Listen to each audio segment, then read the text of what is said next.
কৃষ্ণপুর সন্তোষপুর গাড়ি চলবো নি।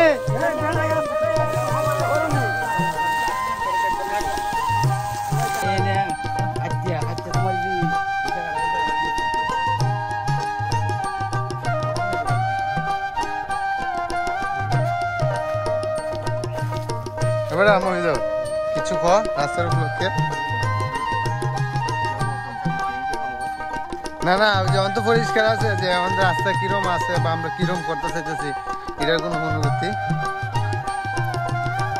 আমরা এই পর্যায়ে চলে আসলাম সন্তোষপুর হইতে মোড়াকুড়ি রাস্তার মধ্যে, কিন্তু আসলে আমরা আয়েসের যে অবস্থা দেখলাম, ছোটো পুকুরের ধারে কাজ করলাম অনেক, প্রায় 50-60 জন শ্রমিক আমরা এদিকে আসছি, কিন্তু আসলে বড় পুকুরের ধারে চলে আসার পরে অনেক ভয়াবহ দেখা যাচ্ছে, কিন্তু আমরা তারপরে দেখাও অনেক চেষ্টা করে যাচ্ছি যে আমরা যে ইগুলা করার জন্য আপনারা সবাই আমাদের সাথে থাকবেন এবং সহযোগিতা করবেন, ইনশাল্লাহ আমরা করে ফেলব।